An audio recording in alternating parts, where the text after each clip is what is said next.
Macular degeneration है, कई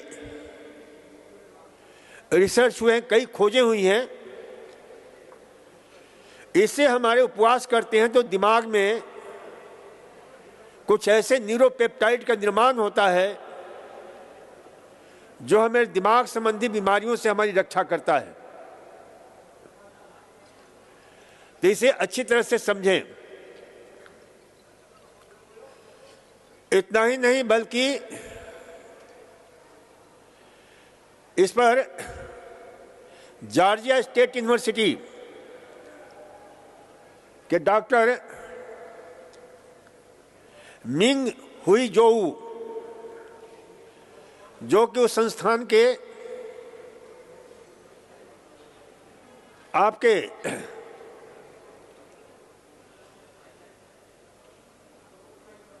neural translational institute की जो है डायरेक्टर हैं, और उनका जो है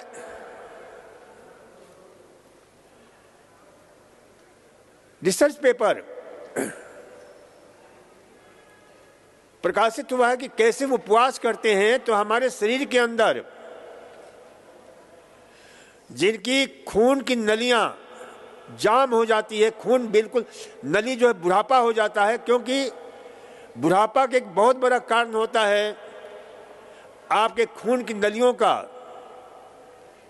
जो कठोर हो जाना, जिसको बोलते हैं आर्टेरियोस्क्लेरोसिस, एथेरोस्क्लेरोसिस। तो उस कठोरपन को दूर करने में उपवास की बहुत बड़ी भूमिका होती है। कैसे होता है? तो जब उपवास करते हैं तो हमारा लीवर, क्यों कुछ खाते नहीं है, तो ऊर्जा की वैकल्पिक व्यवस्था के लिए वह स्टार्वेशन मोड में चला जाता है, और वहां से बहुत सारे जो है शरीर के अंदर आपके बायोकेमिकल चेन रिएक्शन शुरू होता है, जिसके चलते जो है हमारे शरीर के अंदर बीटा हाइड्रोक्सी ब्यूटेट एक विशेष प्रकार का रसायन सिक्रेट होता है, जिससे हमें ऊर्जा मिलती है। और यह बीटा हाइड्रोक्सी ब्यूटेट मात्र ऊर्जा ही प्रदान नहीं करता है, बल्कि यह RNA binding protein heterogeneous nuclear RNA protein A1 से जुड़ करके शरीर के अंदर एक ऐसा शानदार रसायन पैदा करता है जिसका नाम है ट्रांसक्रिप्शनल, आपके जो स्टेम सेल ट्रांसक्रिप्शनल फैक्टर, जिसे octamer binding transcriptional factor OCT4 बोलते हैं। और ये जब पैदा होता है तो हमारे शरीर के अंदर एक ऐसी ताकत पैदा करने वाली, एक ऐसी शक्ति पैदा करने वाली लैमिन B1 वो जागृत हो जाता है, और उसकी जागृति से बुढ़ापा पैदा करने वाला, बहुत ध्यान से सुनो आप लोग, बूढ़े नहीं होना चाहते हो तो, बुढ़ापा पैदा करने वाला जिनको बोलते हैं सिनोसेंट, वह जो सिनोसेंस पैदा करने वाले, बुढ़ापा पैदा करने वाले, उसको तुरंत कंट्रोल करता है वो। और जो हमारे आर्टरीज हैं, जो हमारे धमनी हैं, जो हमारे, उनको जो है बिल्कुल नया करता है। क्योंकि हमेशा एक सूत्र याद रखो, you are as old as your arteries are, you are as young as your arteries are. तो आपके रक्त की नलियों की जो ना, वह जवान बना देता है, उसमें लचीलापन पैदा करता है, उसमें जोश और जवानी पैदा करता है। तो ये जो ना उपवास, बहुत ही कमाल का है, बहुत ही कमाल का है। एक नहीं कई ऐसे रिसर्च हुए हैं। एक एविडीन डॉक्टर जो HIV एंड लॉन्जेविटी ग्लैडस्टोन के जो है डायरेक्टर हैं, उन्होंने भी इस पर रिसर्च किया और उन्होंने कहा कि भाई कमाल का ये काम करता है, हमारी उम्र को बढ़ाने में किस कदर ये प्रभावशाली हो जाता है उपवास, कि जब हम उपवास करते हैं तो यही बीटा हाइड्रोक्सीब्यूटेट एक विशेष प्रकार के एंजाइम को,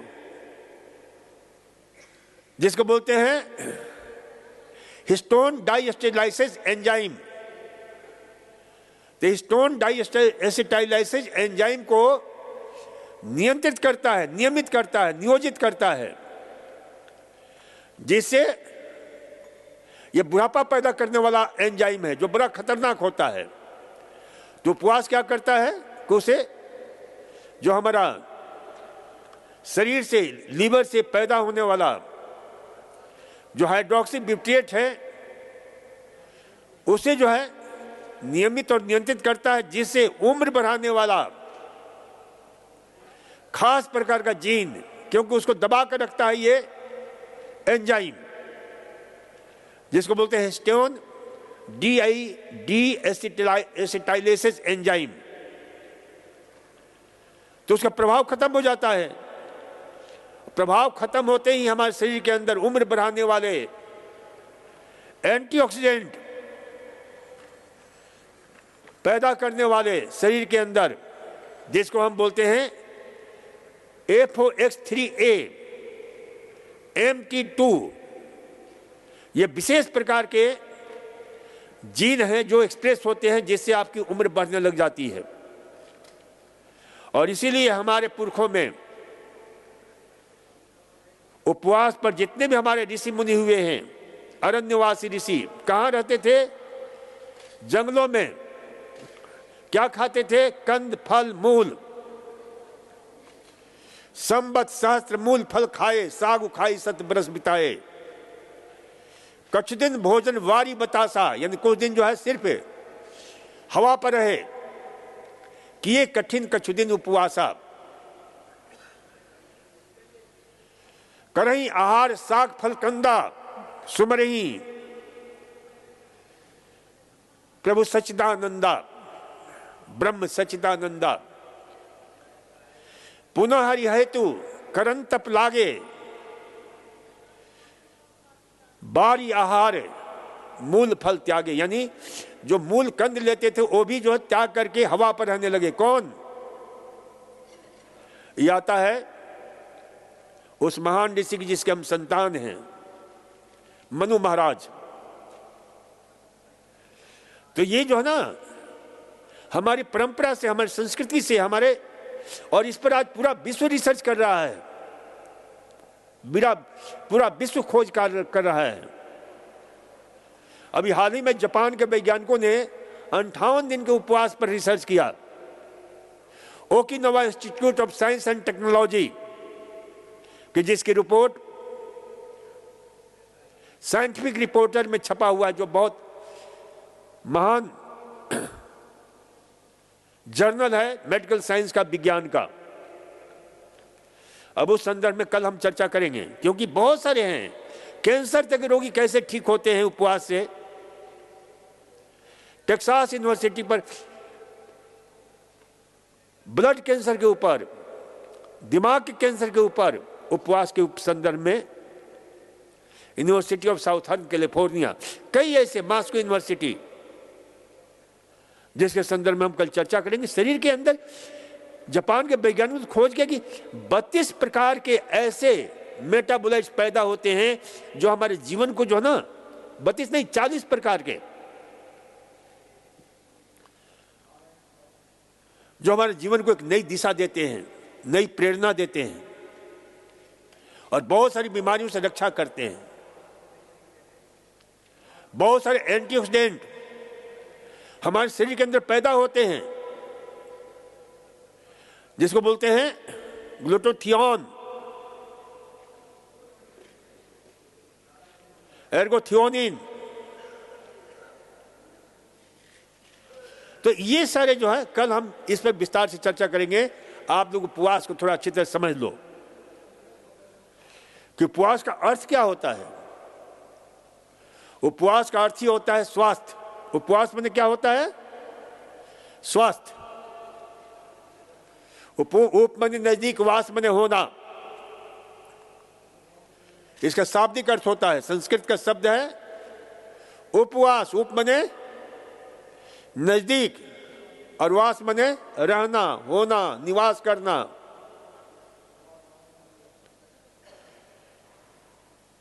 और स्वास्थ्य का क्या अर्थ होता है? स्व में स्थित हो जाना। उपवास और स्वास्थ्य का क्या अर्थ होता है? That one who has डिस्ड himself, जो अपने अंदर चला गया, जो अपने अंदर सरक गया, वह उपवासी है। वह कौन है? स्वस्थ है। और इसलिए हमारे ऋषि मुनि कितने सैकड़ों सैकड़ों साल तक कितनी अद्भुत ढंग से जीते थे, प्रकृति की गोद में रहते थे, अरण्यवासी।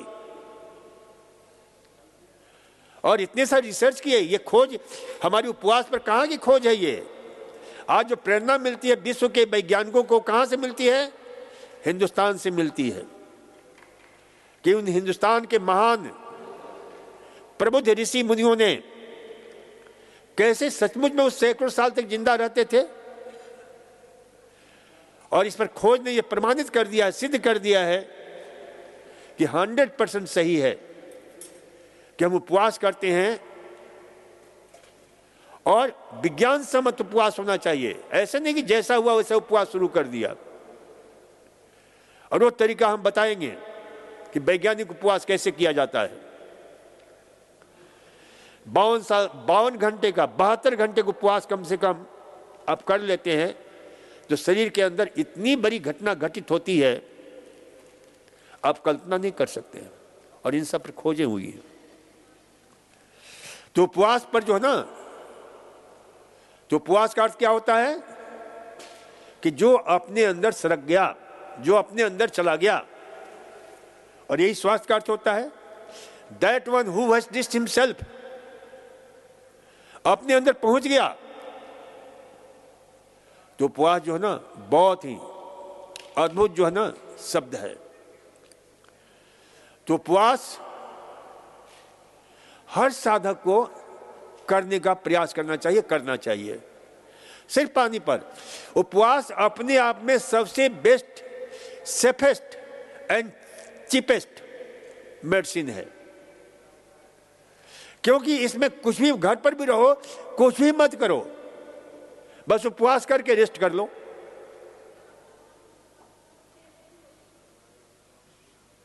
उपवास का क्या अर्थ होता है? आकाश, आकाश तत्व का सेवन करते हैं। और जैसे हम यहां बैठे हुए हैं, हमारा आकाश तत्व काफी विशाल है। बाहर जाते हैं तो और विशाल हो जाता है। अब बाहर जाते हैं तो कितना अच्छा लगता है, क्योंकि हम उस महान आकाश तत्व से जुड़ते हैं। तो इसलिए ध्यान रखना है, आकाश यानी अवकाश, यानी अपने को, पेट को हमेशा, अरे जब से पैदा हुए हो सप्ताह में कम से कम एक दिन, ऑफिस वाले भी छुट्टी देते हैं और मल्टीनेशनल कंपनियां तो 5 दिन 2 दिन छुट्टी देती है। ये छुट्टी क्यों देती है भाई? वो कंपनी हो चाहे ऑफिस हो चाहे गवर्नमेंट हो, क्यों छुट्टी देती है? इसलिए छुट्टी देती है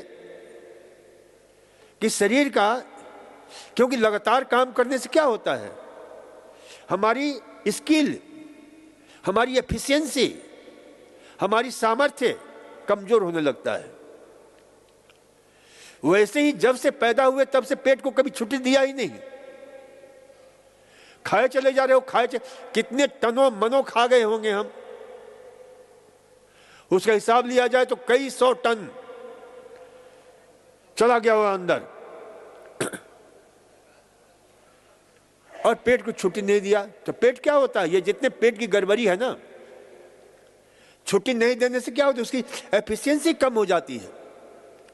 हमारे यहाँ का एक संस्थान है national institute of nutrition Hyderabad, वहाँ के वैज्ञानिकों ने खोज किया है, रिसर्च किया है कि उपवास हम करते हैं तो हमारे आंतों में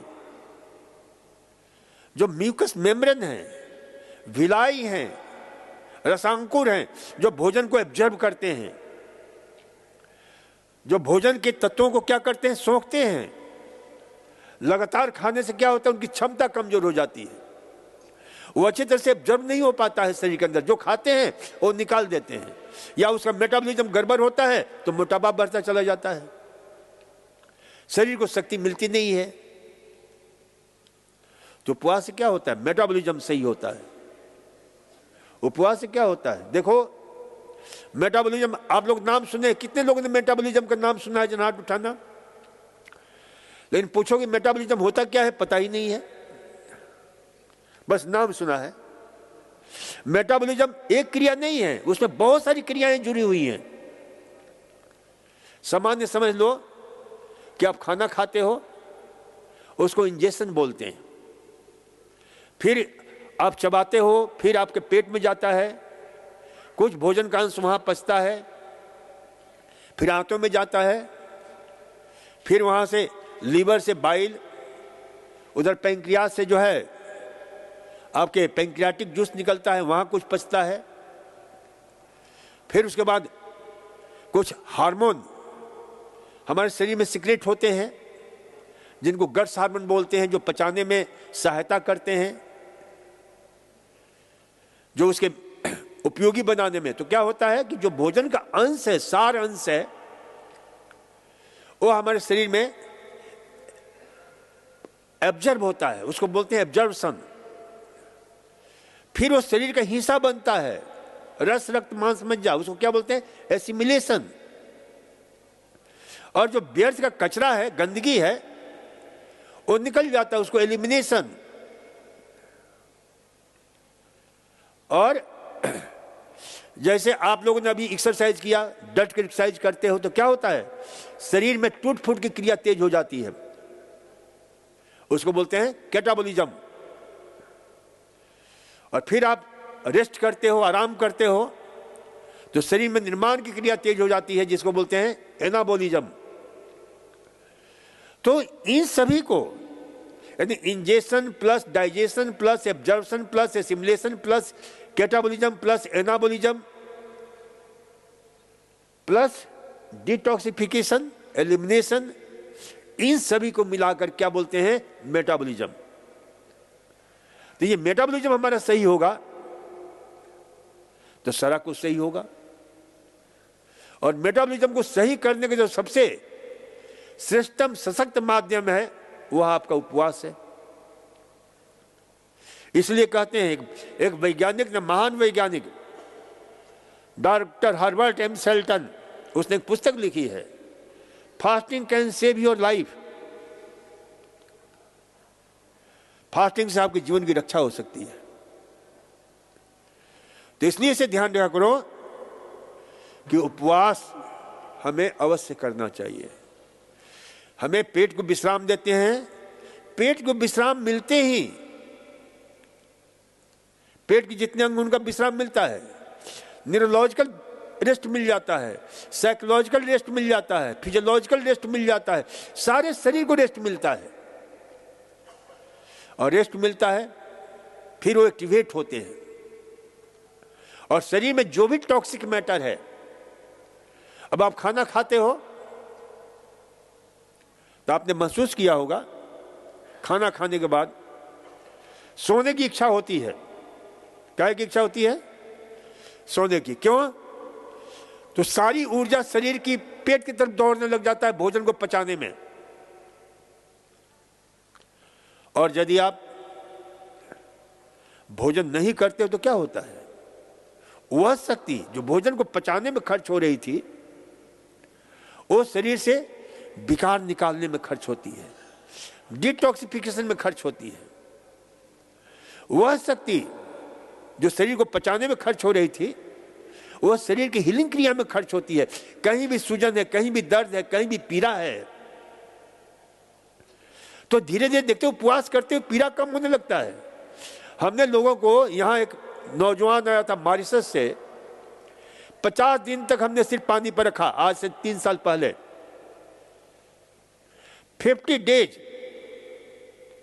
मैंने कुछ करने की आवश्यकता नहीं, सिर्फ प्राणायाम करते रहो और कुछ भी मत करो, भले कोई चिकित्सा मत लो। लंबे उपवास में रेस्ट बहुत जरूरी है, रेस्ट इज बेस्ट थेरेपी। तो फास्टिंग जो है ना, शरीर से जो है ना विकार तेजी से निकालता है, गंदगी तेजी से निकालता है। इसलिए फास्टिंग के दौरान हम कहते हैं कि एनिमा बराबर लेते रहना। एक बहुत बड़े मित्र थे, अब तो चले गए, शायर हुए हैं, मजबूर साहब, बहुत अच्छे मित्र थे मेरे। तो उनको हमने 21 दिन उपवास कराया और रोज उनको एनिमा देते थे और उनके पेट में से गंदगी निकलती रहती थी, काली काली गांठें। वो मेरे से कहती, डॉक्टर साहब कहाँ से गंदगी आ रही है, हम कुछ खा तो नहीं रहे हैं। अरे ये गंदगी बहुत अच्छी तरह से जमा करके रखा हुआ है। जैसे जमाखोरी करते हैं ना, तो कई लोग गंदगी भी जमाखोरी करते हैं। एक देखो, माउंट सिनाई अमेरिका की संस्थान है, तो माउंट सिनाई कोई जगह है, उनके हॉस्पिटल, उनसे ब्रांचेज उनके, तो न्यूयॉर्क का, वहां भी जाने का क्योंकि मैं इंस्टीट्यूशन देखता हूं तो मेरे को बड़ा आनंद आता है, ऐसे इंस्टीट्यूशन जो रिसर्च के इंस्टीट्यूशन होते हैं। तो मैं वहां 1 महीना रहा था न्यूयॉर्क में 2007 में। तो वहां भी जाने का मौका, वहां पर वैज्ञानिकों ने खोज किया, कितने लोगों पर, करीब 800 लोगों के ऊपर जो मर चुके थे, जो हृदय रोग से मरा था, कोई ब्लड प्रेशर से मरा था, कोई किसी से मरा था, कोई किसी से मरा था, और उसके पेट को चीर करके देखा, पोस्टमार्टम करके, कि उनके पेट में मल जो था ना सूख गया था, और सूख गए थे, और सूखने के साथ जैसे कोई जमीन सूख जाती है तो उसमें दरारें पड़ जाती हैं, उसमें दरारें पड़ गई थी, और उसमें नाना प्रकार के पैथोजेंस, रोगाणु, कीटाणु अपनी पूरी कुनबे के साथ खरबों की संख्या में वो अपनी बसिंदा बना रखे थे। और उनके जो टॉक्सिन्स होता है, जो उनके जहर होते हैं, वो निकल करके शरीर में एब्जॉर्ब हो रहे थे, और शरीर भांति भांति बीमारियों से ग्रस्त हो रहा था, लोग मर रहे थे। तो इसलिए ध्यान रखा करो, उपवास उन सब की धुलाई, बरसों गंदगी को निकाल बाहर करता है, सफाई करता है। सेल के अंदर जो गंदगी है उसको भी निकाल बाहर करता है। अरे कमाल का प्रोसेस है ये। अब तो हमारे पास पूरा साक्ष्य है कि कितने शरीर के अंदर जबरदस्त प्रभाव सुप्रभावित करता है ये हमारा उपवास, कमाल का। चलो आज इतने ही, कल फिर हम उपवास के विषय में चर्चा करेंगे। मुंह का कैंसर हो गया था, ठीक हो गया था, अब नवंबर जो है फिर से दाएं गाल में सूजन हो गई है, मुंह नहीं खुल रहा है, कि क्या बताएं कि उसके लिए क्या करना है। देखो, मुंह का कैंसर प्रायः जो होता है ना, वो काहे से होता है? देखो, मुंह का कैंसर प्रायः हमने देखा है, लोग बड़ी इसको खरीदते हैं। मुंह के कैंसर क्या करते हैं? मार्केट से खरीदते हैं, बहुत, यानी जो है ना, उनको जो है, और कितना बेचैन हो जाते हैं उसके लिए। जैसे कोई प्रेमी अपनी प्रेमिका की प्रतीक्षा करता है, वैसे ही ऐसे लोग जो है ना प्रतीक्षा करते हैं, कब आओगे, तुम्हारी राह देखते थे आंखें पथरा गई हैं, अब तक तुम आए नहीं, इतनी बेकरारी है, बेइंतहा इंतजार है, ये निर्निमेष नयन या पलक आंखें तुम्हारी बात जो रहे हैं, मिलने की इतनी तरफ है। ये कौन लोग होते हैं? जो तंबाकू खाते हैं, जो सिगरेट पीते हैं, जो पान मसाला खाते हैं, जो इस प्रकार की उत्तेजक चीजें खाते हैं, और वो हमारे क्या होता है मुंह में, पहले सब मिकस फाइब्रोसिस पहले चेतावनी देता है, फिर सफेद चकत्ते होते हैं, फिर शुरू हो जाता है, फिर गाल कटाओ, जबड़े को कटा दो, कितनी त्रासदी होती है, लेकिन वो तंबाकू नहीं छोड़ सकते हैं। प्राय हमने देखा कि मुंह के कैंसर वाले रोगी तंबाकू, पान मसाला, सुपारी, एक सुपारी मिलती है कहां पर, असम में, उसका नाम क्या है, असम के तांबुल बोलते हैं शायद, महा कैंसरकारी होता है। तो ये जो है ना, इन सब के प्रयोग, तो पहले तो इसको छोड़ो, फिर उसका आहार विहार, यहाँ की दवाइयाँ, आहार विहार में कई बार हमने बताया है कि इस प्रकार की जो है ना आहार लो जो एंटी कैंसरस हो, और एंटी कैंसरस आहार हो। उपवास बड़ा अच्छा रहता है, मैंने कैंसर, हर प्रकार कैंसर में उपवास अभी हमने बताया। तो 72 घंटे उपवास जो है ना, वैज्ञानिकों ने जो है इसे प्रमाणित किया है कि कम से कम, और यहाँ कराते भी हैं जो कैंसर के रोगी होते हैं। चलो आज ज्यादा नहीं बात करेंगे क्योंकि टाइम हो गया है।